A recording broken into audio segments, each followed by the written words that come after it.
день мы с вами в гостях знакомитого человека, народного письменника Беларуси Ивана Яковлевича Науменко. Это человек, который сапраўды сцвердзіў, что книга открывает свет. Ён академик нашей Академии наук национальной, заслуженный деятель науки нашей республики, вице-президент Академии наук, але, конечно, самое главное для нас сегодня это то, что он народный письменник, хрестоматийный письменник, чьи творы выручают и дети с самых первых классов до опошних в нашей школе, и наши студенты ПТУ. Иван Яковлевич, вам слово.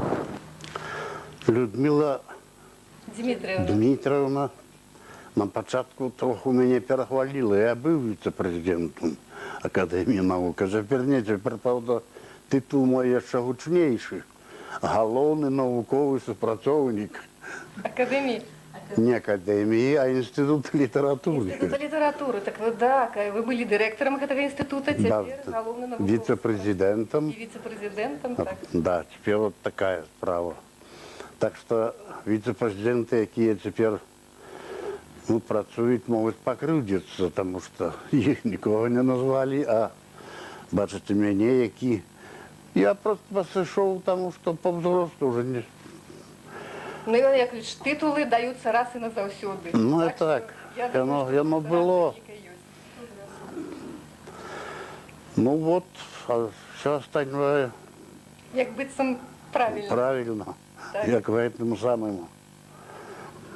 Все хорошо, прекрасная маркиза. Да. С исключением пустяка. Ну, не будем серьезны.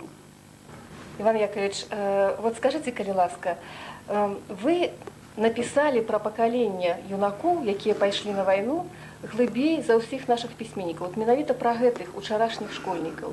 Скажите, вы свядома гэта рабілі, портрет поколения писали? Ці он сам написался сам собой, вот по меры узникнения неких, з'явлення неких оповестей? Вы знаете, и свядома, и действие, ну, такая уже доля моя. Я лягчэй за ўсё пишу, калі што нешта бачу. Про свое, перажитое, ці нават, няхай сабе чужое, але я просто ведаю яго добра. Ці сам удзельнічаў, ці чуў. І вот так яно атрымалася, што самае галоўнае, што я ведаю, это тое, што было со мной, таму і з маімі таварышамі, таму. Ну і я вам скажу, других назіранняў асабліва не так шмат было, таму што ну, вот такое поколение наше. У школе училось все-таки 10 годов отдай. Ці троху меньше, скажем, я 2 класса за год кончил, 8 и 9. 5 годов институт, вузовская наука. Ну, вот так. Мы привязаны, конечно. Это Максим Горький, лёс ему дал, скажем, шмат дорог, Россию обышел. Мы с Лойком так само збирались от Беларуси, обычно с вашим. Мы поехали, даже нават трохи было злословие. Мовляв, обулися в лапці, повесили торбу. У лапці мы не обувалися, йшли в туфлях. Але пройшли тільки Браславщину, Озері. Ну, трохи, конечно, край вот цікавий. Ну, прийшлося, скажем, я і на війні був, і в партизанах трохи був. Ну, коротше кажучи, вот, ну, і поїздив, і многие ведаю місцевості. Але ж в цілому, конечно, опирався на свой тільки опыт, на то, що чув, що бачив, ну, у чим приймав уділ. От такі речі. Людмила Дмитриевна. Дякую. Ведаеце, вот тое, пра што вы пісалі і ў «Сасне пры дарозе», і «Вецер у соснах», і 43, і ў іншых пазнейшых творах, да чаго вярнуліся і вось у гэтай кніжцы «Дзяцінства, падлетак, юнацтва», якой, дарэчы, ўжо ў крамах няма. Вот усё гэта зараз ізноў па-новаму цікавіць і даследчыкаў літаратуры, і чытачоў проста, і вучняў. І ведаеце, калі чытаеш пра жыццё пад акупацыяй, якое яно ў вас апісана, часам думаеш, што пад акупацыяй жылося нават яшчэ складаней, чым на фронце. І ўсе нездарма так і рваліся на фронт. А вы ж былі і на фронце. От складаней ці не у акупацыі было? Як на сённяшні В оккупации было складаний. И нават у партизанах было складаний. Потому что, ну, оккупация, я вам скажу, что вот особливо для молодого человека, это вельми таки, ну, змрочный час. Человек, уявите себе, мы, молодые, куда мы рвались? Ну, кончим школу, пойдем учиться. Оккупация, все это как бы... Немцы зовсім не цікавились, хочеться на нову школу чи ні. Вот була посилка в Германію. Так, так. Разумеете, ну куда? Голодали там, ели суп за какой-нибудь бруквой. Вот по всех этих высоких наших пориваннях ударила оккупация. Это вельми змрочный час. Притым, уявите себе, 20 век мы, скажем, меня оккупация уже застала после 9 класса. Я говорю, что 2 класса за год кончил. Ну и вот табе поривання. 10 клас, після його, а чому я кончив? Ну, з хлопцями, щоб йти в науку, хоча в цей час і у нас недобре нечто відбулося. Ввели плату за навчання, вже тільки чисті видатники могли трапити. А мы уже все остальные, 1-2 четверки, что получить можно, але уже стипендии не получишь. А мы богатеи были невеликие, коли держава не даст копейку, то и учиться нельзя. Ну вот, и тут оккупация. Уявите себе, что такое оккупация? Пришли люди с чужой краины. У них так само есть дети. И они, чтобы не оправдаться, показывали карточки, фотокартки со своими детьми, со своими фрау. Але ж ти прийшов вже як у якості завойовника, де ще німці, ті самі німці, які, скажімо, дали нам Бетховена, музику, філософів славутих. Ті самі німці прийшли с дубинками резиновыми, расстреливали, так сказать, вешали. Полная противоположность тому, что давала, скажем, Германия не в 19 столетии. Пришли как забойцы, как каты. Ну и вот, коли ласка, ты 10-классник, 9-классник, грамотный, письменный человек, и вот тебе який лёс. Ну, конечно, молодь не скаралась, партизана йшла, у кожному більш-менш видними. Ну, поселку створалися подпольные группы. Наша молодь добро отреагировала, хотя и загинуло много. Вот такое. Тому возникло желание, конечно, дома рассказать про все это. Просто я и теперь думаю, скажем, я от «Сосна придорожья», «Ветер в соснах», 43-й, написал эту самую оккупацию. Але тепер же треба другое написати. До речі, це тяжко пишеться. Свято на нашій вулиці, як погнали тих самих німців. Так, яка радість була, коли визволили? Да, радість, звісно, була велика, але разом з тим про перемогу писати тяжче. Так, про тяжкості. Так. Да, вот такое. Ну вот пишу.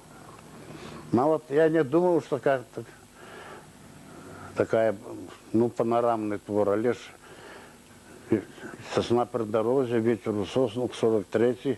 Хоть 2 книги про визволення треба написати. До речі, я якраз сьогодні написав сценку, де Сталін.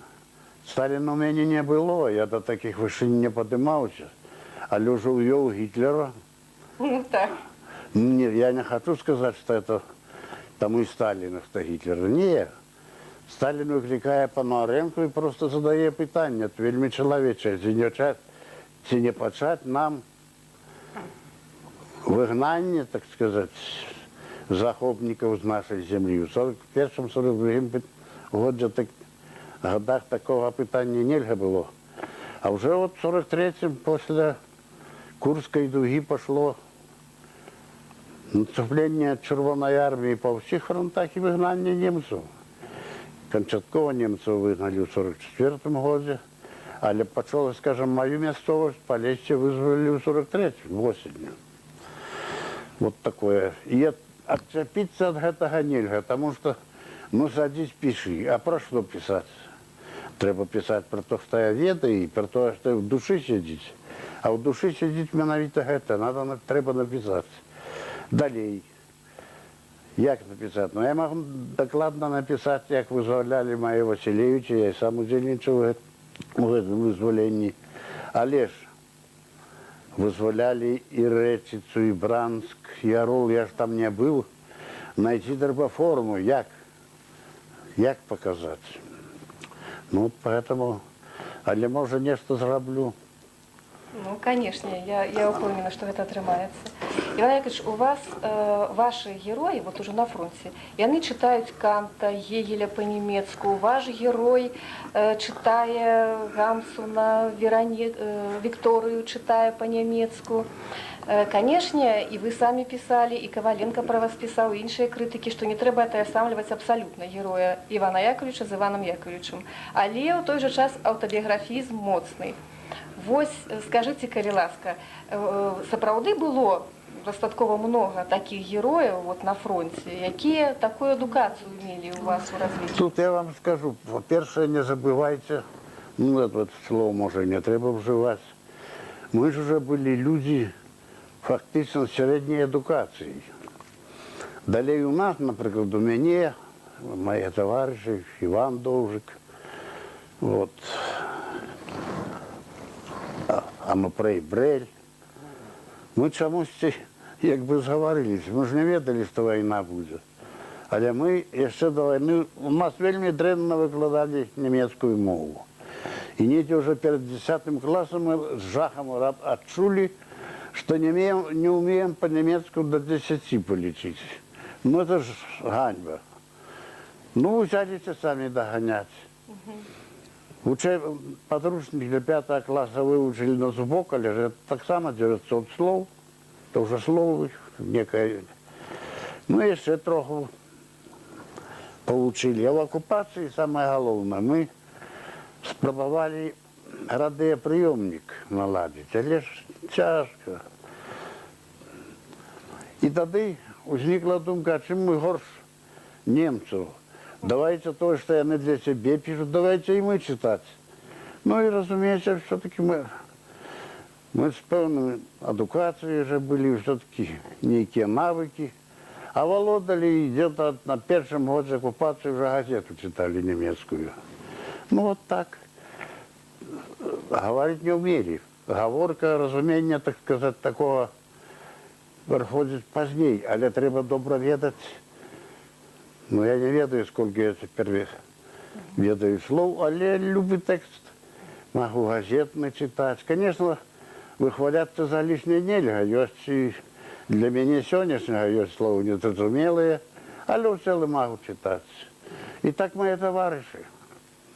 Зрозуміло, значить, можна вот сам... Можно. Скажем, немцы у нас побыли 2 года, может быть, тут у Минску 3 года. А які на белорусские, ці русские слова ведають? Шолоч. Больше нічого. А ми ж у Германію прийшли, розмовляли там. Веды, конечно, полепшили, потому что где-то размовную мову я больше-меньше володав уже в Германии. Потому что на кожному кроку пытаешься, то другое. Вот, ну вот так. Зрозуміло. Іван Яковлевич, у вас ёсць узнагарода, орден Чырвонай зоркі. І ёсць згадкі ў афіцыйнай літаратуры нашай, можна знайсці апісанне вот той аперацыі, за якую вам гэты орден далі. Раскажыце, калі ласка, вот як это адбывалася.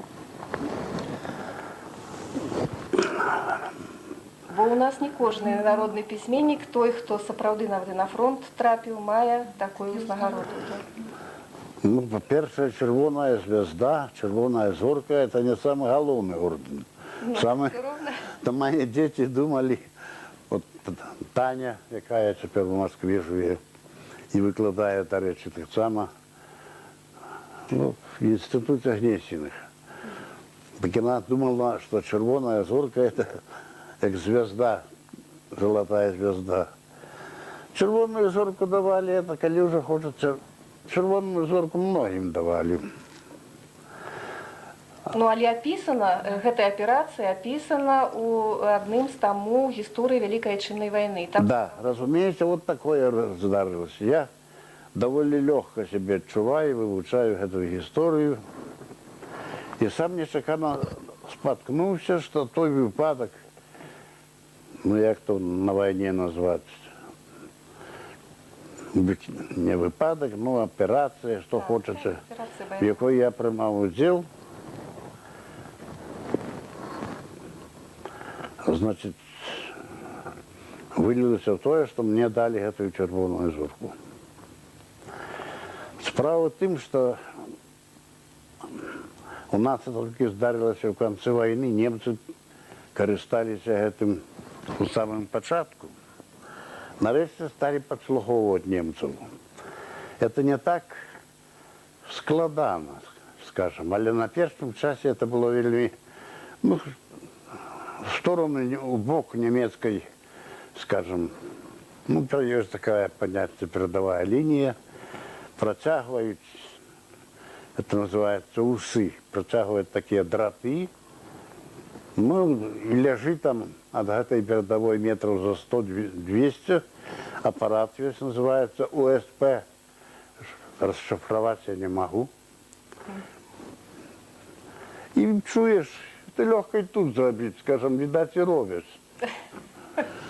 Вот где-нибудь на балконе раскинуть эти дроты, и то, что мы с вами вот тут говорим, это можно легко слухать. Есть и другие всякие, ну, подслуховуючие аппараты, але вот такое. Але уявите себе, что это холод, зима. Попробуй полежать где-нибудь в этих бодылях, лазей. Да и коли чуешь роту, там, он, что давали вам на вечеру, то и паралич, а мы, нас, не вельми ж добре бывает накормлены, чуем только, как в животе бурчить, значит. А потом, кто приехал з відпочинку, Урлову, тоже питає, значит, докладно, что як жонка. Вот такие зверски. Тому у нас був хлопець, який кончив технікум сувязі, не зрозумів.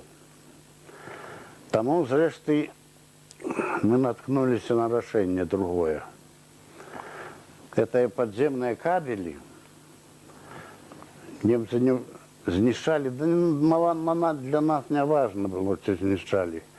Мы наткнулись, что можно кабели прослухать. Так это ж лепей, сидишь в теплом покое, пристосовались. И обзор не то, что рота это, что вам давали есть. А чуєш на перемови штабов, що інше, притом спокійно. И вот один раз мы начали давать эти звездки, при том в штаб армии передавали, мы армейская группа были, 21-й армии. Ну, что-нибудь цікаве зловиш, зараз же на мотоцикл хлопець їде і, значить, завозять у штаб армії. Ну, там зацікавилися. В Кулені вже такі доки. Одразу приїхало 34 полковники нас перевіряти. Проверка одразу. Да, да. Ну а як? Ми, гітара була, положили на гітару це своє, значить. Наушники те. Ну, это, наушники. Ну, на гітарі чувати. Полковники, значить, самі вони не бачили того. А ми як, що вони говорять? Ну, коли ласка. У нас було там чоловік 6 таких. Ну, говорят, а бывает, что и писать можно. Вечернюю какую-нибудь водку не передают, мы докладно записываем. Вот и им показали, они просто жахнулись, что так это мы можем. Все немецкое чуть. Но вот это было, это наведывание этих полковников, у вынику было то, что вот дали мне вот этот орден. А еще была вельми важная, может, но сыграла большую роль. Мы подслухали, что там, где наша армия, штаб близко, немцы собираются взорвать водохранилище. Ну и передали. Ну и сапраўды не взорвали, але ж, как наши были там. Это Нейса, Нижняя Лужицкая. Вот. Так. Как передали это, как мне передали мы, и наши бойцы там остались, и людей башмат загинуло. Так мы не кино тут можно лечить нават героев. Конечно, Вот конечно. такое. Люди могли, уже ведаючы, адтуль эвакуавацца, ці як, ва всякім разе, так колькі жыццёў выратавала гэтая аперацыя. Это Вот разведкі аперацыі. Да. І от гэта ёсць, не памятаю в якім томе, але недзе там, дзе падзеі ў Сілезіі апісваюцца, там гэты выпадак прыведзены. Это мы бачыць для цэлай 12, сколько там, 12 томоў ці на гэты выпадак. Так.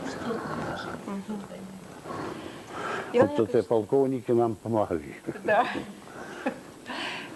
Ведаеце, вот многія і крытыкі салідныя вас, вашу творчасць параўноўваюць, ставяць у шэраг з творчасцю Рэмарка, Хемінгуэя, нашага Гарэцкага. Вось. І у вас часта гучыць таксама, у вашых кнігах можна сустрэць імя Рэмарка часцей, Хемінгуэя таксама. Вы таксама вот думалі над гэтым, так сказаць, было больш падабенства да Рэмарка, у лёсах вашых герояў, да лёсаў герояў Рэмарка, больш падобнага ці, можа, ўсё-такі адрознага? Разумеете, я як письменника недалёка до яго, конечно, до Рэмарка. Ну, это, скажа, гісторыя літаратуры. Не, я вам скажу. Рэмарк великий письменник. И он, конечно, мы... Вот добро недавно сказал Жуков, я читал, он отзначали эту Курскую дугу, 60 годов. С часу этой Курской дуги, это было в 43-м году. И там русский письменник, теперь старшиня Союза русских письменников, спытал, что вот мы перемогли тут немцев на Курской дуге. Немцы еще были довольно мощные. Вот скажите, сопоставляючи нашу армию советскую и немецкую, как вы на это глядите, что было мощнее у немцев, что было мощнее у нас? Так. И Жуков отказал. Генштаб был мощнейший, генералитет и генштаб мощнейший был у немцев. На первом часе мощнейшая у немцев была и техника. Офицерский состав был мощнейший. А что у нас? А у нас мощнейший был родовой боец. Особенно молодь. Это какая десятигодки покончала. Разумеется, и он был, некие его горизонты были ширейшие. И я с этим целком згоден. Мы в 41-м году у вынику чисток вельми много офицерского складу стратили. И вот тут этот хлопец, скажем, с 8 классами, с 9, с 10, с 2 курсами института, его брали, были такие курсы выстрел, 1 месяц, ну, может, трошки более. Але поскольку он грамотный, он быстро все схватывал. И мы, скажем, втраты в офицерском составе вельми легко так наращивались. Разумеется, у нас офицеры кто были? Те кадровые, их мало засталося. А вот эти хлопцы с 9 классами, з 2 курсами інституту, вони доходили по званню до полковників. Вот такий кадровий состав. Ну і, звісно, хлопці гэтай були грамотні. Я сам пам'ятаю, значить, у полку офіцер розвідки називався, ПНШ 4, помощник начальника штаба. Так він карти не вмів. Ну, кончив, кажется, 6 класів, він був капітан. А я дійшов тільки до старшини. Ну, я не хочу хвалитися, но сводку складав, все это, потому что, ну, все-таки эдукация, средняя, так сказать, амаль. И вот так, разумеется, конечно, наши бойцы, особливо грамотные, письменные, и они свою задачу, навіть военную задачу, разумели и виконували лепше. Ну, але ж рядових более, чем офицеров, разумеете, все ж рядовые, и коли он такие. Вот Жуков сказал, да не только Жуков, был другий, так он еще локальнее сказал. Так само спочатку, ну, Жуков не был на Заходе, а гэты спочатку поехал на Заход, потом вернулся, як же його. Он ввогуле сказал, тут у нас у Минске выступал, что войну выиграл 10-классник. Вот вам. Зрозуміло. Да. А от у вас написано, особливо от у юнацтва, книзі «Оповісті юнацтва» і «Падлетак дзяцінства», описано, колькі на вачах гэтых школьнікаў, дзяцей, потым падлеткаў, юнакоў, колькі цяжкага было ўсяго. І ўсё гэта у вас написано, што яно нейкім чынам закранала іх унутраны свет. І ўсё ж такі яны былі вот такімі ідэалістамі, такімі адданымі сваёй радзіне. Но они были романтики, а романтика это то самое, что идеалист. Рвались в житье, рвались, скажем, в техникумы, высшие навчальные установы. Ну, не будем уже таиться, советская влада широко отчинила двери. И всю, по сутности, интеллигенцию, якую мы маем, это при советской владе она выхована. Вот такие речи. Так что, и оно было, конечно, романтичное поколение, это было в некой мере поколение, конечно, идеалистов. Вот. Але яны рваліся ўжо, это ідэалісты. Вот мы бачым, все наши выкладчики, все, что есть, все это вот с близких до нас, с близкого до нас поколения. Відаць, ідэалізм лепш, чым прагматызм все-таки. Ну, прагматызм. Яны не прагматики были.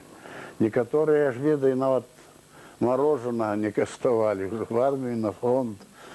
То же самое про дзяўчат. Так. Вот, Іван Яковлевич, наши письменники белорусские вельмі часто як бы боятся, мне здаецца, тэмы кахання. І рэдка хто так ужо шмат аддае ўвагі гэтай тэме. А у вас, вот вы гэтага не баіцеся, у вас у самых нейкіх цяжкіх умовах, чым і прыцягваюць ваши кнігі, асабліва вот нашу моладзь, заўсёды ёсць месца вот гэтаму пачуццю. Ну, это хлопцы, па-першае, і дзяўчаты таксама. Яны былі книжниками, яны начиталіся шмат той самой французской литературы, где это на кожным кроку. Ну и где-то по-рыцарску разумели справу кохання. Маўляў, я вот здзейсню нешта ў жыцці, там, інстытут кончу, а яна ўжо, так сказать, дзяўчына каханая, ну, ухваліць усё гэта. Карацей, кажу, вот, як каханне як нейкі рыцарскі абавязак, доўг. Ну и так вот, конечно, не заўсёды это получилось. Теперь мне цяжко, вот теперь я гляжу на гэта, як вы кажете, прагматызм. Не, это жылі ж все гэтыя юнакі і дзяўчаты.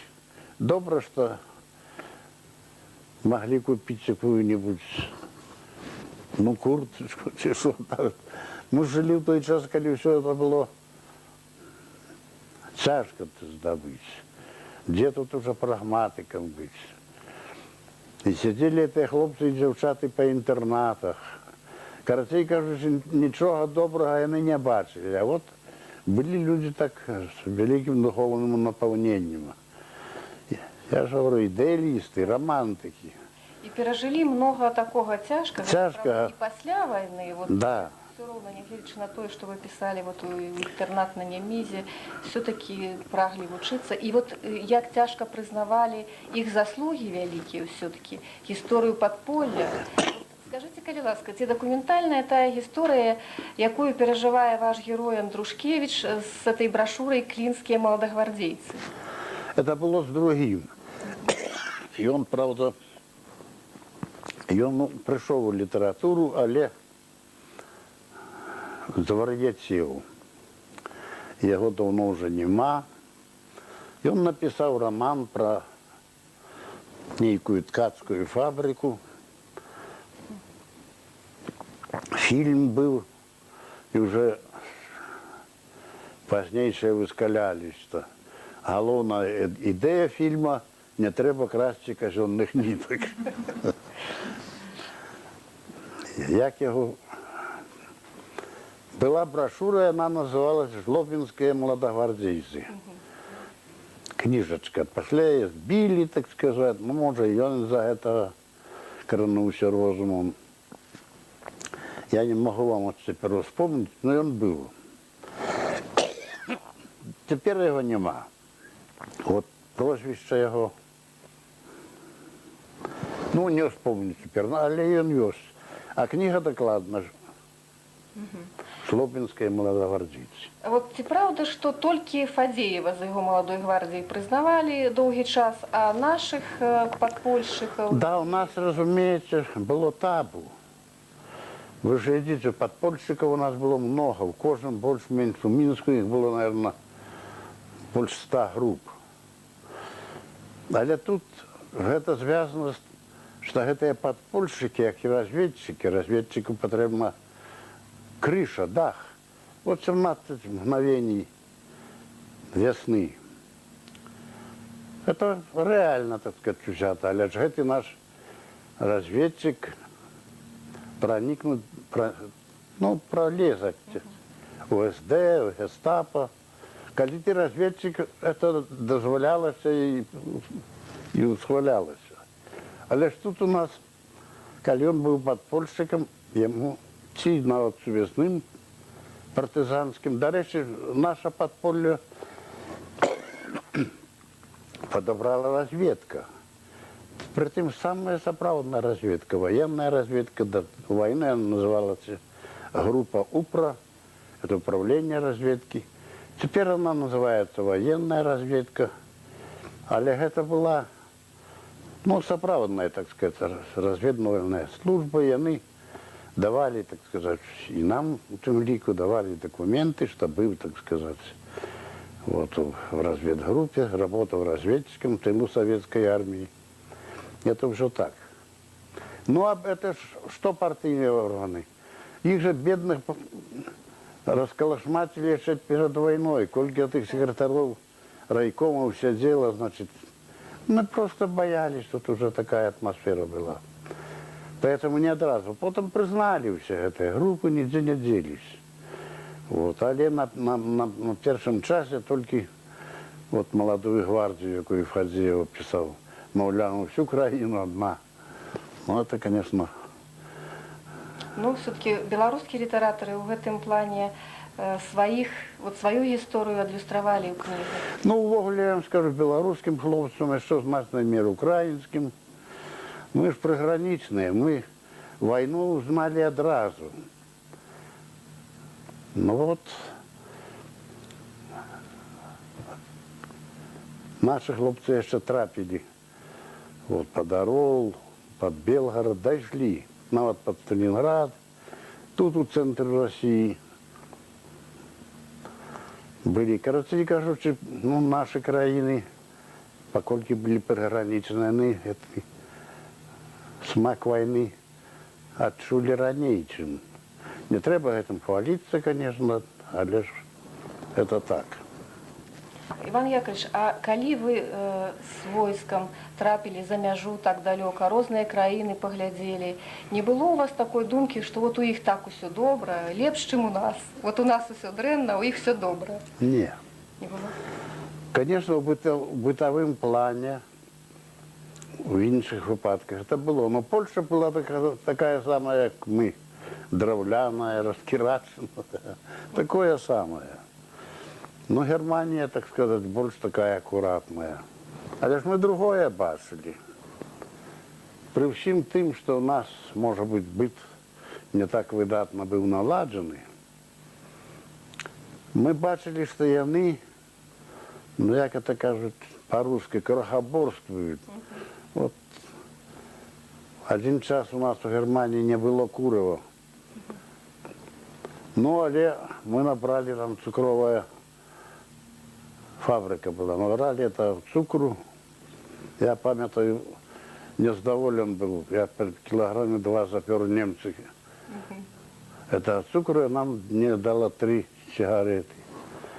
Недя, выразив свое незадоволение, она подумала и добавила мне еще одну.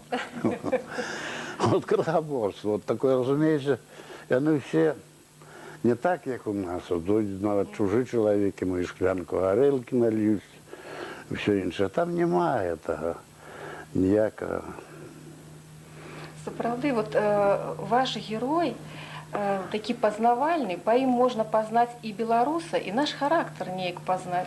І вот ведаеце, акрамя вот гэтага рамантызму, сапраўды летуценнасці, такой душэўнай адкрытасці і ранімасці, ён яшчэ вельмі працавіты і цягавіты. Вось ваш герой можа ў навушніках разведчык сядзець, падслухоўваць немцаў 14-16 гадзін у суткі.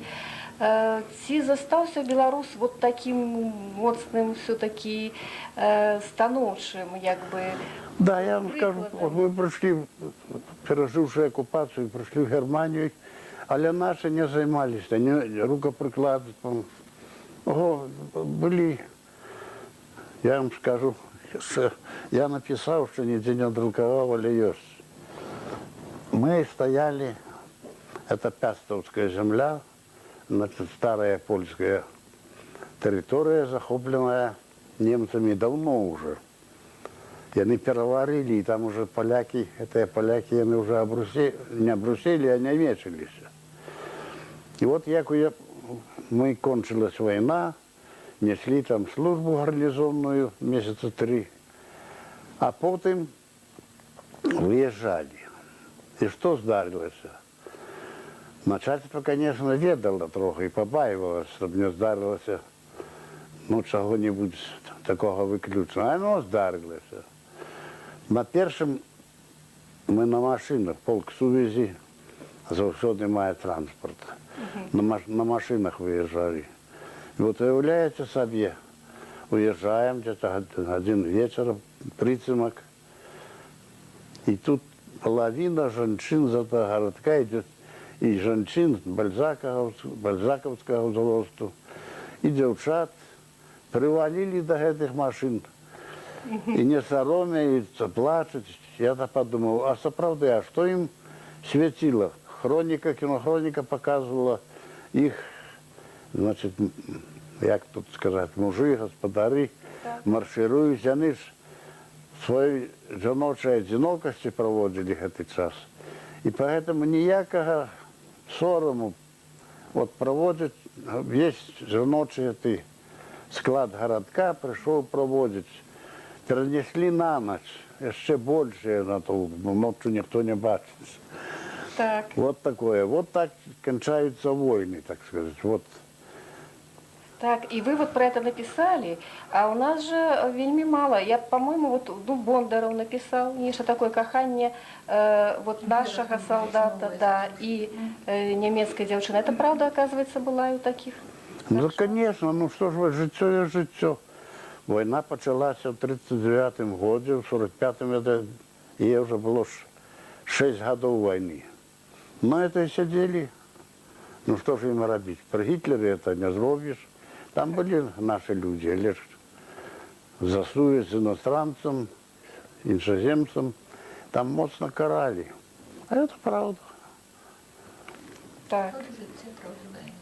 Іван Яковлевич, ви прийшли у нашу літературу поруч з многімі письменниками, з цілим шерагом наших письменників, які так само писали, здавалося б, про той же самий період, на ті ж самі теми. Але кожен застався індивідуальністю. А як у вас складывалися відносини з письменниками свого покоління? З ким ви сябруєте, може бути, з ким більше сябравали, з ким менш, цікаво? Ну, мне не пришлось делить с кем-нибудь славу. Мне як так довольно так мирно было. Вот теперь, скажем, я не хочу прозвищ называть. Это ж пойдет по всей нашей краине. Так. Але, скажем, вот один помер и покинул дзённик. Ну, на его налетели, на что в тем дзённику. А он, видать, перед смертью треба всем даровать.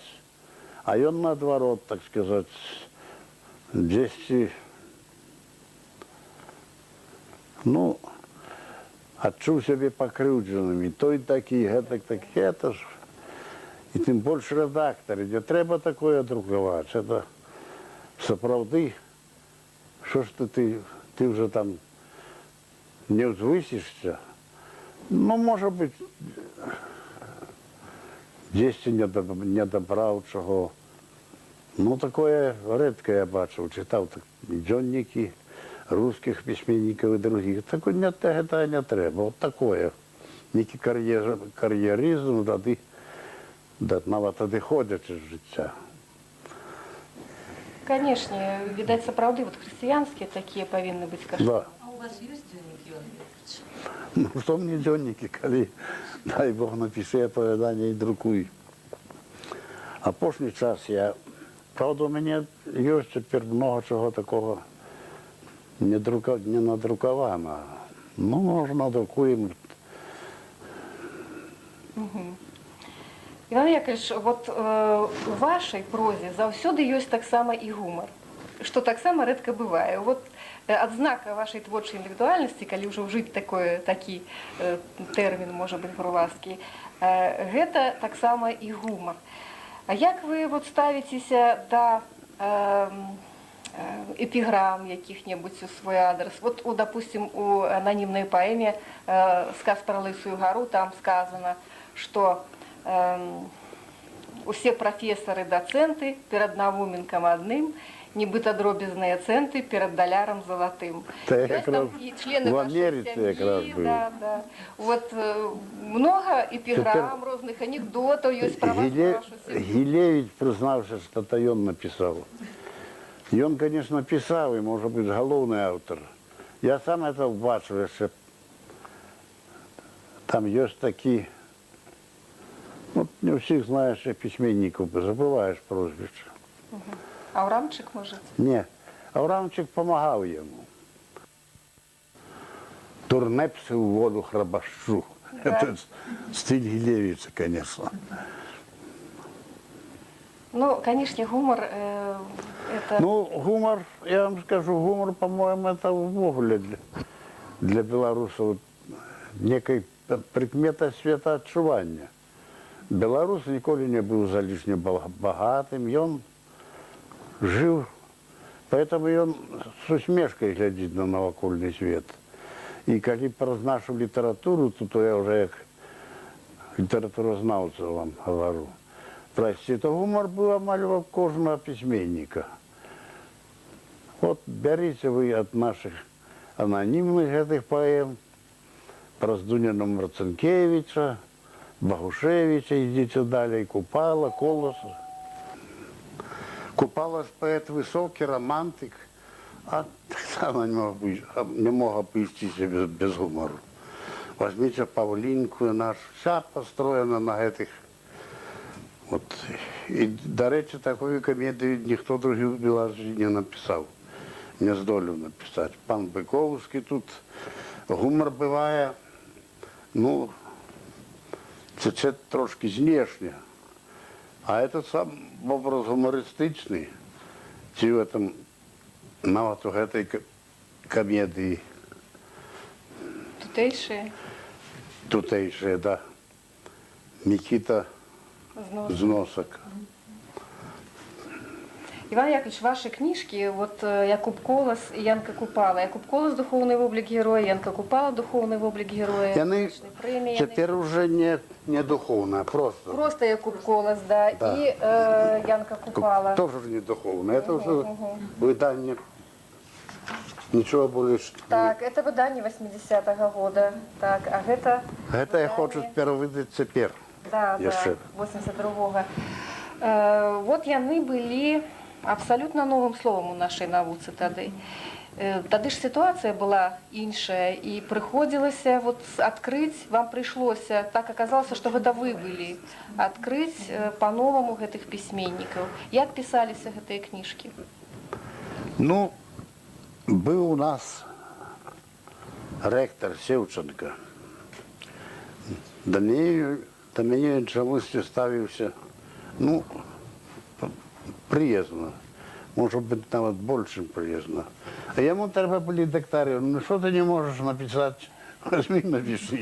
І він, звісно, не вельми відрознював мовознавство від літературознавства. Ну, як у всякий, по-русски кажучи, технар. Але чоловік був хороший. І от где-то він мене просто примусив, напиши ти, хай у нас доктор буде. Ну, я, конечно, я уже к тому часу, это 64-й год, уже годов 10 поработал, уже некий опыт. Сам думал про Колоса, Купалу, хто яны. Ну, не одразу, конечно, годы за 4 сев и написал, вот вам. Так просто все. Да. Ну, опыт некий был уже, конечно. Зараз вот так. Я вам лечу, я вам скажу, Колос мудрый. І Купали так само. Для нас, білорусів, от, які, ну, десь в славянстві, може бути, опошні, ці не самі опошні, прийшли вже к усвідомленню того, що є білоруський народ, є білоруська нація. От, розумієте, таких письменників, от такого кшталту, такого гартування, мало хто має. Це великі письменники, Колос, і Купала, і навіть другие, скажем, Богданович, и шмат сучасных. Вот так. Так. Вот вы писали і вярнуліся зараз ізноў да постацяў Дуніна Марцінкевіча, і Змітрака Бядулі, і таго ж Максіма Богдановича, і ранні Кузьма Чорны выйшла у вас кніжка. І зусім новыя вот для творчасці гэтых пісьменнікаў у разглядзе беларускіх навукоўцаў аспекты вы тут закранулі. Здавалася б, салідны акадэмік, і мадэрнізм, і нейкі імпрэсіянізм у таго ж, можа быць, ранняга Кузьмы Чорнага, у Бядулі, у Богдановича. Вот цікавасць да гэтых новых плыняў, як у вас узнікла? Я вам скажу, тут не виноват Богданович, этот хам Кузьма Чорны. Я поглядел, мы просто откидываем, чего нельзя откидывать. Потому что это частка их світапогляду, який впливав на творчість. Скажем, Чорну я люблю особливо оповідання. Розумієте, вот такая речь. Вы гоните, ветер за болотом там народився, і летить, і вот и древи шумять. До речі, і Гамсун этому володов. Хотя это и Чорний, и Гамсун письменники чистейшие реалисты. Але это некая плынь вот такая. Это добро. Ну что писать только то, что человек складанный и свет складанный, так сказать, варто хоть троху в этом напрамку. Вот у Чорного это ветер, який летить и несе пахи, все інше. Это же расширение, так сказать, диапазону бачення письменника. Хотя навіть другий раз он бывает, той самый Кузьма Чорний, навіть залишнє, так сказать, дробезно-предметним, вот такое. Тут ніяка, это от наші тепер і диссертація, особливо на вашому совете. Да, вы як член вучонага савета па абароне дысертацый, кандыдацкіх і доктарскіх таксама шмат і кіраўнік вучонага савета ў акадэміі па абароне дысертацыі. Мы трошки модернизм не зусім так охотно пускаем, як ваш совет. Лойку я не хочу, это мой товарищ и сябра, але ён, ну, больш добродушны такі. Да. Ну, у ваших працах таксама, бачыце, пра мадэрнізм сказано. Да, ну, няхай, модернизм, самое злостное имя-то светопоглядная рэч. Свет нічога не варты, мы до этого не дайшлі, ніколі не дайдзем. Іван Яковлевич, у вас шмат і кніг для дзяцей, якія ўваходзяць у школьную праграму. Па сутнасці, наша школьная праграма, акрамя твораў вот, «Бядулі», «Дубоўкі», яна абапіраецца на вашы кнігі. І вот «Вайна каля цітавай копанкі», і асабліва зараз «Дзяцінства», «Падлетак», і «Пераломны ўзрост», выдатная аповесць. І многа ў школьнай праграме аповесцей вот гэтых юнацкіх, «Дзе вайна» і «Каханне». Скажите, а вы сами вот у школьной программе, что б на першие позиции со своих творов вылучили, что вы хотели, как дети вывучали найперш? Так что? Ну вот, по-моему, давно пришла «Война каля копанки». Да. А так, ну, нехай берут, что хотят. Я был в этом совете по подручниках. А же яны загадзя не рассылали все свои пропановы, а придешь, тады зачитают. Ну. То есть можно погодиться с тем, ці мусим погодиться с тем, что уже есть, что уже уведено в программы. Да. Так. Скажите, коляска, як вы ставитеся до такой думки, что уже не ў школьным, можа быць, але у выкладанні літаратуры у ВНУ трэба неяк так больш падрабязна гаварыць пра пісьменніка як асобу, пра яго асабістае, нават прыватнае жыццё. Калі мы пра Байрона, допустим, ведаем, ці пра Пушкіна, усіх там яго нават інтымнае нейкае жыццё. Пра беларускіх пісьменнікаў мы ведаем вельмі мала. Абсолютно правильно, потому что калі ведаеш пісьменніка так з гэтага інтымнага боку, больш разумееш яго творы. Ну, скажем, Кузьма Чорны. Я ще не тільки ранній Кузьма Чорны написав. Ще буде книжка Кузьма Чорны об'ємістая. От ён разом, ще другий письменник есть, поехали в Слуцк, город, близкий к Кузьму Чорному. И познакомились с девчатами. Вот мы нигде не... Я напишу. Так, вот сапраўды, мы ж пра Пушкіна ўсё Да. ведаем, а пра Кузьму Чорны Чорнага першин абсалютна так само закрыты быў для нас романтик. чалавек, да. Так само был романтик. И вот этот письменник, по-моему, он с Езепом Пушчем ездил. Выбрал себе девчину, якая за Пушчем поехала у ссылку, як жонки декабристов. А Чорного обедать водил ее в ресторанах тут у Мінску. Так, Вельми хутко знайшла собі коханка. так. Я не ведаю, чи живе яна, може прозвище не називати. Може, не будемо. Але сапраўды вот было б цікава ведаць пра нашых пісьменнікаў як мага больш. Чорний написав, це ёсць. Яго это пачуць. Там цыганка, но она некая цыганка. Это была, ну, наша, Прототип наша беларуская. наша белорусская. И он написал. Ну, написал докладно, так что... Ну, это был так само великий письменник. Психологии ведал. Іван Яковлевич, а якія часы вот у нашым саюзе пісьменнікаў беларускім, на ваш погляд, такія, можа быць, плённыя, цікавыя у жыцці нашага саюза пісьменнікаў? Ну, я, видать, не откажу докладно на ваш. Ну, для вас асабіста просто, можа быць, больш яркія і цікавыя, да, часы, калі было нешта, можа быць, значнае, паваротнае, чаму вы былі сведкам?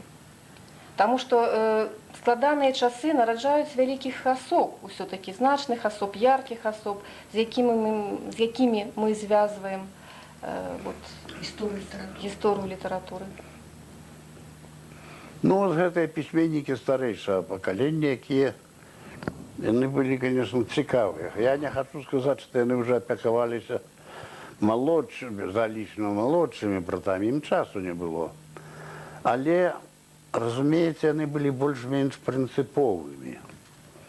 У всяком выпадку нельга было чакаць ад таго Меляжа, ці ад таго Брыля. Вот.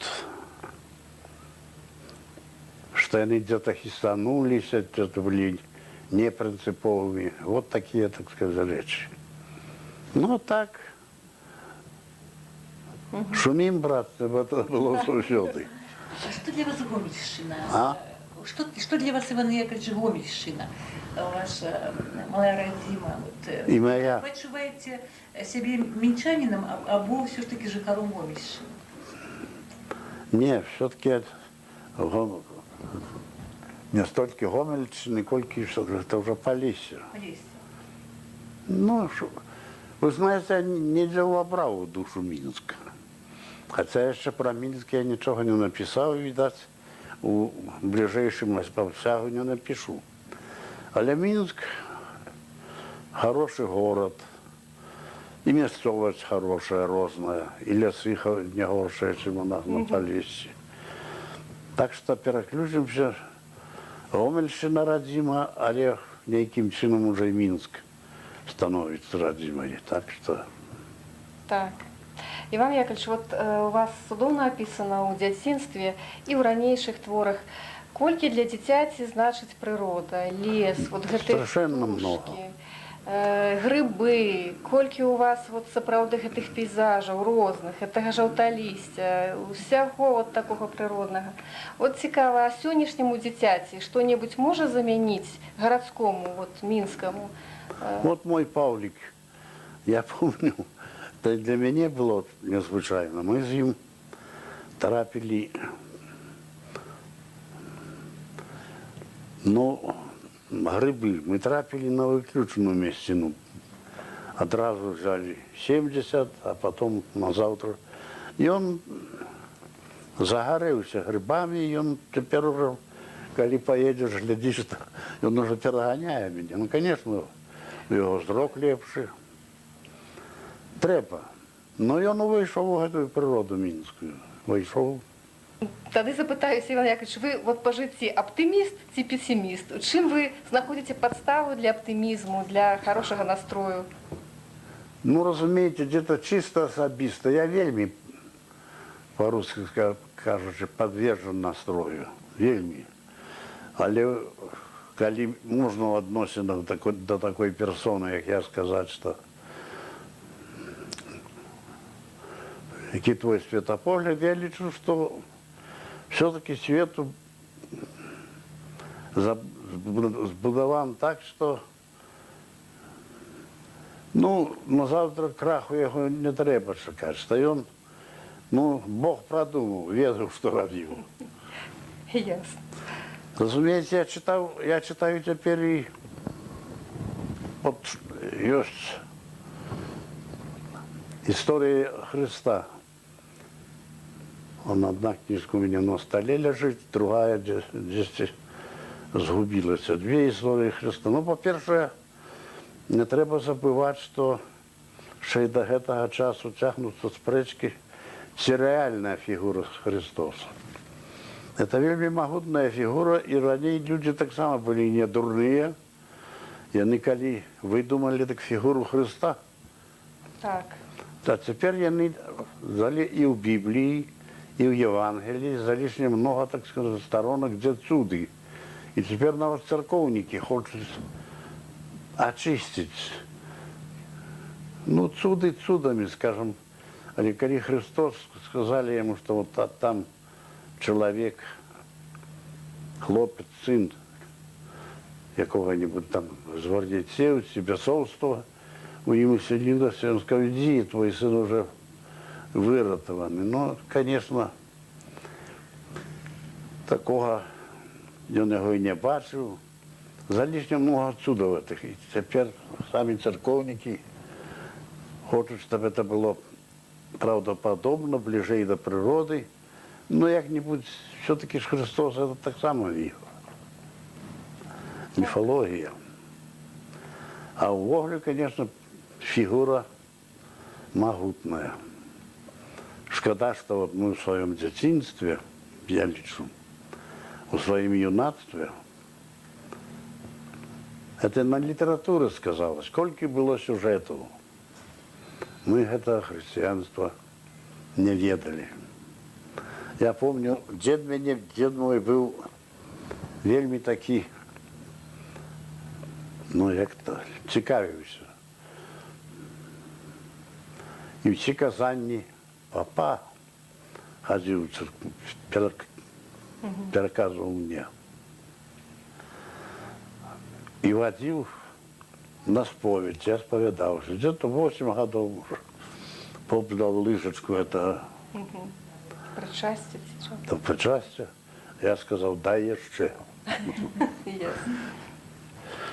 Один раз я пошел так само сповідатися, була дівчина, сповідалася дівчина з нашого класу. Сама сповідалася, але це не перешкодило їй донести на мене, що він був в церкві. І на завтра у нас лінійки були такі, особливо в перших класах. На завтра дежурний вже кричав на лінійці. Він цілувався з попом я не цілувався, звісно. Не допустил сам батюшка до этого. Але уже бичевали меня. И эта самая Ульянка, и она до меня добре ставилася, повторяю. Але не перешкодила, девчина все-таки не перешкодила ей на меня наклепать. Да. А в целом, конечно, нам треба, я думаю, что этой генерации детей все-таки надо с христианством знакомиться. Ну, уявите себе, а что мы знали про человека, что так уже откидывали, кто збудував этот свет, як он збудувався. Мы же сегодня не ведаем. Сям'я, конечно, вот вельмі много значыць у жыцці чалавека. Вот з дзедам стасункі. А Іван Яковлевич, вы со своими детьми, может быть, с внуками, як у вас складываются адносіны? Ці задоволены вы як вот Задоволены, я ими задоволен. Они не вельми, скажем, не боятся другий раз критикнуть мене. критикують? Критикують. Особливо, мабуть, Павел Іванович, ваш син, який працює у нас на кафедрі, якої ви загадували некалі. Вот зараз ён вядучы. Я думаю, что вы ведете эту кафедру, может, легче, чем я вел. Дякую за комплімент, но все-таки вот до критики Павла Івановича, может быть, до яго вернемся. Ну, все это нормально, ну что, разумеется. И я своих батьков не вельми уже так узвышав в сенсі. Звичайні люди. Так. Іван Яковлевич, вот вы загадывали нашей кафедры, калі там працавалі вельмі цікавыя людзі, і многія з іх зараз працуюць. Ці не збіраецеся вы вот напісаць? Ці вы былі дырэктарам інстытута літаратуры, вы былі яшчэ старшынёй Верховнага Савета нашай рэспублікі, прычым у вельмі цікавыя гады з 85 по 90. Ці не хотели б вы, нема у вас у планах напісаць што-небудзь, можа, гумарыстычнае? Это як Шамякин, ну, ночные вспомины. Так. Не, я так не збираюсь. Разумеется, люди, назвать их покрывдишь. Здесь лепше сховаться, может быть, за псевдоним, все такое. Ну, зрештою, буде видно, побачимо. Так, это, конечно, не треба ўспрымаць так, што мы так хочам у гісторыю трапіць абсалютна. Але сапраўды з цікавасцю проста ўсё гэта чытаецца. Вот даследчыкі кажуць, што вы, Якуб Колас, не толькі захапіў вас як даследчыка, а што ён нават паўплываў на выбар вот вашай такой манеры апавядальніцкай і на нейкія такія вот светапоглядныя асновы, пра якія мы гаварылі, гарманічныя такія арыентацыі, на гармонію, на нейкую такую суразмернасць. Ну вот, я вам скажу, да я и теперь лечу так. Колос вельми великий мудрец. И здесь мы свой обовязок перед ним не виконали. Возьмите ту новую землю, Симона Музику, трилогию на розстанях. Разумеется, ему все дадено. И разом с ним он мыслитель. Притым у його є дві речі, про які ми мало говоримо. По-перше, він був пастушком і довгий час, значить, лежав на землі.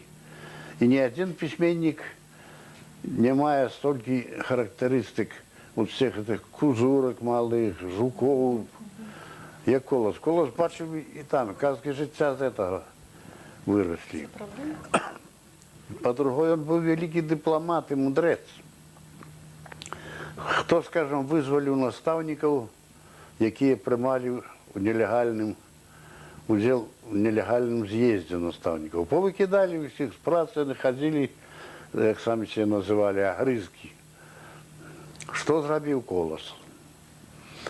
Мінськ – це була губернія, а було ще генерал-губернаторство, це була Вілля. Так вот, Минск уходил у генерал-губернаторства Виленское. Что зробив Колос? Разумеется, письменники пушкинской поры докарали Пушкина за то, что он, размовлял не только с демократами, более, теперешний термин, а он клюком мог поступиться, и он широких поглядов был человек.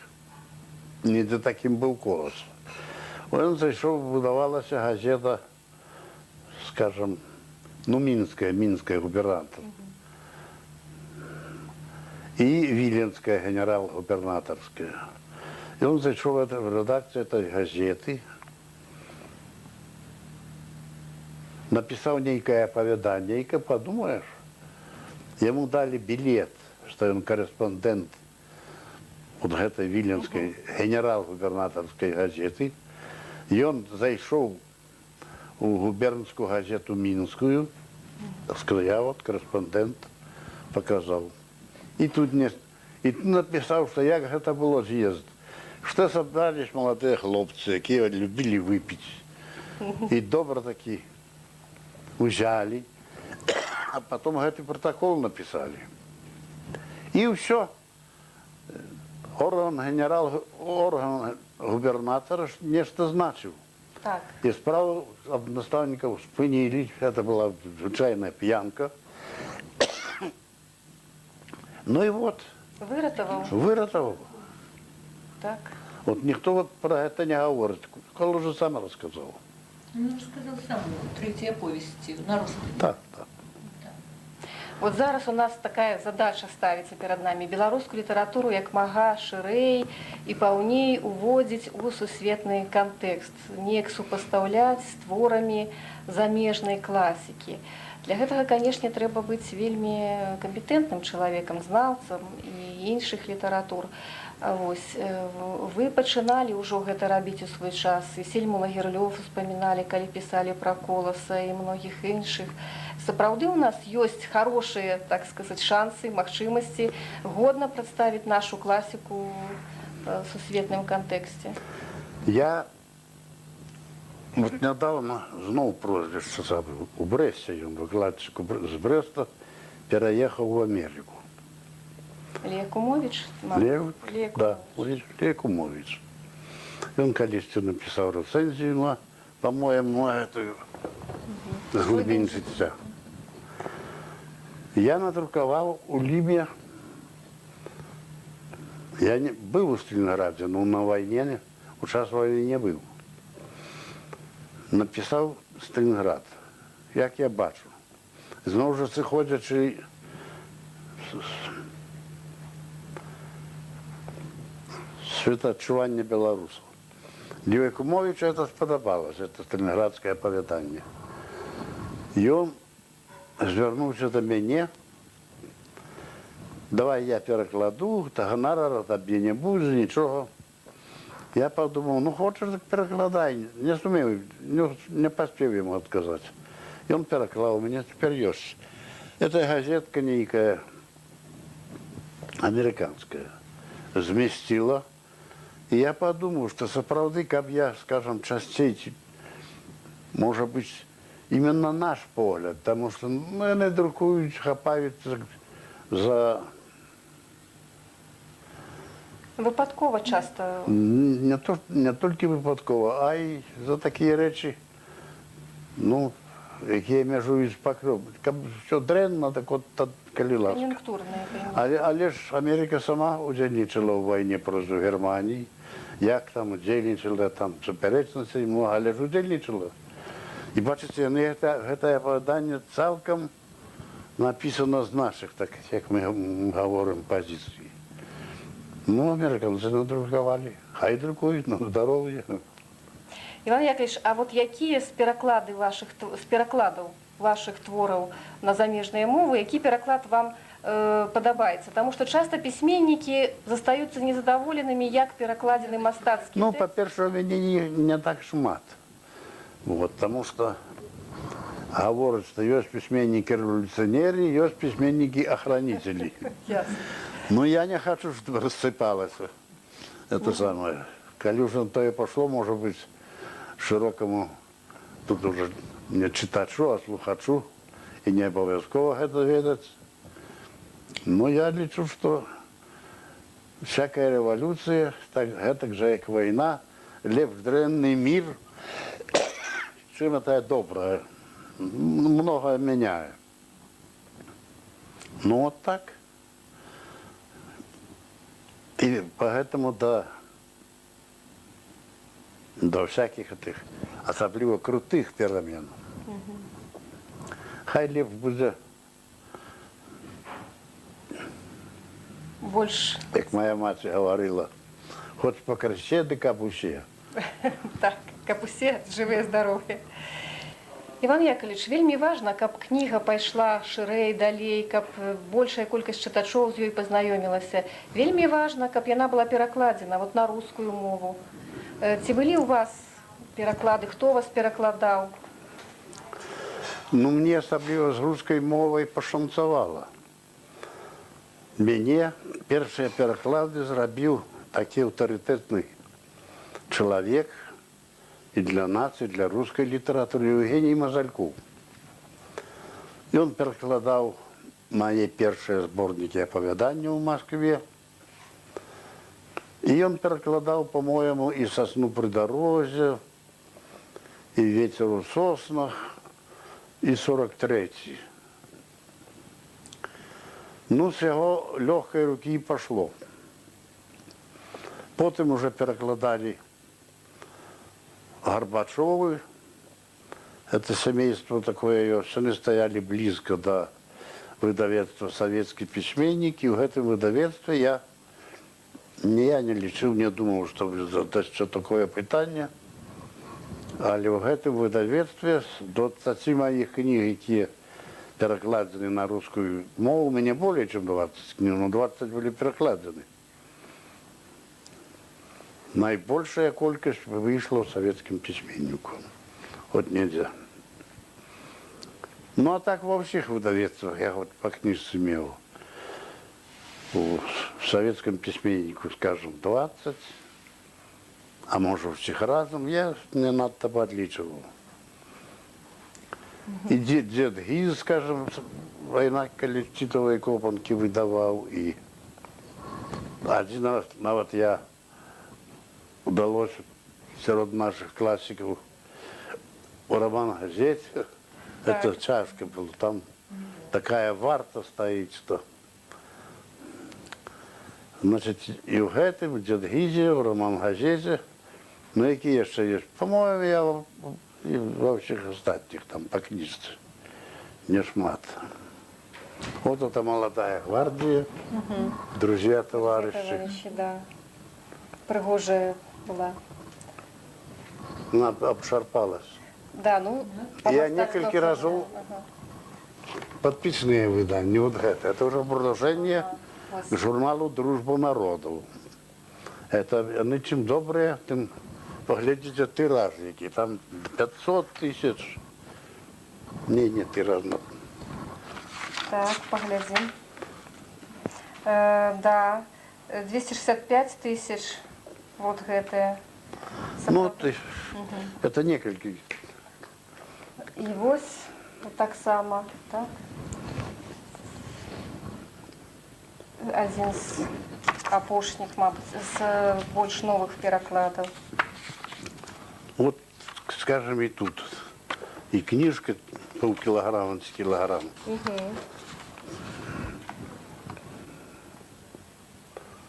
Да, да, 100 тысяч экземпляров. 100 тысяч. 100 тысяч экземпляров. Ветер усов. Ну, теперь нават у Москве рады як 5 тысяч. Это 100. Так. Так, філалогія ўвогуле такі занятак, займацца філалогіяй як навукай трэба шмат чытаць, шмат Да, пісаць. А пісьменнік, які напісаў больш за 20 кніг, усё-такі колькі прыкладна, Іван Яковлевич, кніжак у вас? Вот нам нават палічыць цяжка. Усіх больше за 100. Больш за 100 кніжак, Да. больш за 100 кніжак. Это просто фантастычная лічба. Ну, Іван не Яковлевич. фантастично. Не, ну больш за 100 аўтарскіх кніг, конечно. Ну, перевыдание там то другое. Не. Ведаеце, ці не стаміліся вы ад філалогіі як навукі? Таму што у кожнага чалавека бываюць, можа быць, перыяды такой нейкай апатыі. Ці не расчараваліся вы ў гэтай такой... Не расчаровался, не. Я ни для чего другого не годен. Зразумела. Іван Яковлевич, а вот як вы думаеце, вот гэтыя новыя сродкі відэо, там інтэрнэт і гэтак далей, і ці паўплываюць яны на... Яны ўжо паўплывалі, але нічога, літаратура будзе жизненна. Будуць запатрабаваны ў 21 стагоддзі нашы пісьменнікі, Будзе. класікі. Конечно, уже яны экран, асабліва телевизор, і шмат чаго ўзялі ў нас, але нічога. Яшчэ польска не згінела, кажуць. Іван Яковлевич, а скажите, калі ласка, вот расскажите трошки про своих детей. Все-таки ваши дети цудоўна все гавораць по-беларуску, что, до речі, не заўсёды бывае у сем'ях наших классиков. И як Ну, по-перше, я не классик, поэтому и говорю. Да, так вот, слухайте. Хорошие дети. Я, колись юбилей был, не памятаю, я говорю, что чему хорошие дети. Вон моя москвичка, вы зверните увагу. Треба было ей приехать в Москву, як она для всей России написала подручники по музыке. Вот вам, не хапала там человека в этой. Так. Ну так вот, жили мы в таким осяроддзі, починаючи от Валя, старейшая Таня, Павлик. И ну все любили книжку. До речі, мой зять москвич, он приезжает сюда и увозит некоторые слова белорусские. И в Москве говорят, так что ты говоришь, так это ж по-белоруску. До речі, маршал Жуков признався, що крім русской мови, він ведає ще й белорусскую. До речі, это двор. Это была белорусская округа, это низенький домик. Это штаб белорусской округи был. В этом дворе ходил Жуков. И он был в Минске командиром кавалерийского полка. А там у Ратомцы ипподром, там, значит, ну, кавалеристы это и жили. И тут у нас есть улицы. Во всяком випадку він сказав, що білоруською мовою він ведає, а я перевірив. Ведає, бо він читав воєнну справу в університеті. А тоді примушали, величизація йшла, примушали, предмет викладаєш, білоруське військо є, округа. І от, уявіть собі, Жуков, твердокаменний, по-білоруську, так сказати. Выдатно, я нават і не ведала такого Да. факту. Іван Яковлевич, а ваша внучка, вот маленькая Ядвига Павловна, так само, Так само яна любить. захапляецца вот тым, чым маленькі Вася у вашай аповесці дзяцінства захапляўся, вот так само і кніжкамі, і, можа быць, прыродай. Да. И грибы любит. Я хотела яшчэ запытацца у вас про ваши любимые стравы. Ці гурман вы? Вот Я не грибы. гурман, не, ну, Не? грибы подобаются мне. И собирать, и уживать. Ясно. А ўвогуле ёсць, акрамя кніжак, у вас нейкія захапленні, як модна гаварыць, хобі? Так. Ну, тяжко сказать. Ну, лес, вот грибы. Я еще займався довгий час, тепер спинився параўнальним мовознавством. І воно цікаво у тим сенсі, що про лёс народа, які корені живі залишилися у мові тільки, більше нема нічого. Ну, это, видать, тому, что вы немецкую мову вот так добре. Ну, я трошки ведаю і англійською, Так. і французькою. І по-польськи зовсім добре читаю і розумію, коли вже вам хвастаться. Добре. Вот. И я ж старшиня комитета славистов.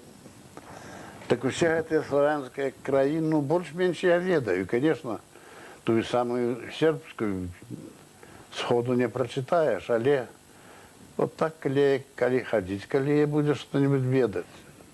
Зразумела. Ну, застаецца, мабыць, падзякаваць. Так? Шчыро дзякую вам, Іван То Яковлевич. дякую вам, что меня из такого, ну, с хутора вытягивается на обзор. Ну, Читачі, студенти чекають якраз такі зустрічі з письменником. Для їх вельми важно особисте таке ураження. просто вялікі дзякуй, Іван Яковлевич. Тут Дима, за что так? Вы пришли меня прославлять, я не ведаю, до якого вже градусу я дойду. Ну, дякую за это.